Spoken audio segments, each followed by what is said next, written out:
ఖమ్మం జిల్లాలో రైతులను ముంచేందుకు కంత్రి కల్లిగాళ్లు సిద్ధమయ్యారు. నకిలీ విత్తనాల తయారీని ఓ కుటీర పరిశ్రమగా మార్చుకొని డబ్బు సంపాదిస్తున్నారు. ఈ దందా ఎంతకాలం నుంచి సాగుతుందో, ఎంతమంది రైతులు మోసపోయారో కానీ ఎట్టకేలకు ఖమ్మం జిల్లా పోలీసులు, వ్యవసాయ అధికారులు ఈ దందాకు ఎండ్ కార్డ్ వేశారు. నకిలీ పత్తి విత్తనాలు తయారు చేస్తున్న స్థావరంపై పోలీసులు దాడి చేశారు.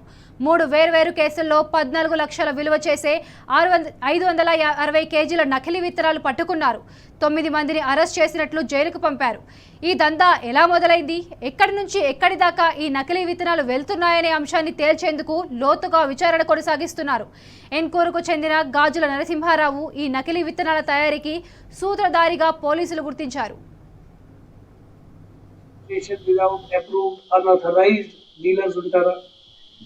వాళ్ళకి సీడ్ పర్చేజ్ చేయొద్దు, లూజ్ సీడ్స్ ఎక్కడైనా పర్చేజ్ చేయొద్దు, అన్బ్రాండెడ్ సీడ్స్, తర్వాత సీడ్స్ ప్యాక్డ్ ఇన్ నార్మల్ ప్యాకెట్స్లో విదౌట్ బ్రాండ్, ఇది ప్రాపర్ బ్రాండ్ సర్టిఫికేషన్ లేకుండా కొన్ని పాలిథిన్ కవర్లో ప్యాక్ చేసి సేల్ చేస్తారు.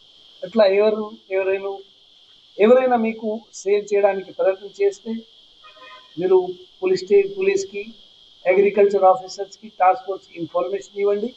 మేము ఇమీడియట్గా ఇన్స్ట్రక్షన్ ఆఫీసర్స్కి ఇచ్చి వాళ్ళ మీద యాక్షన్ తీసుకుంటున్నాం.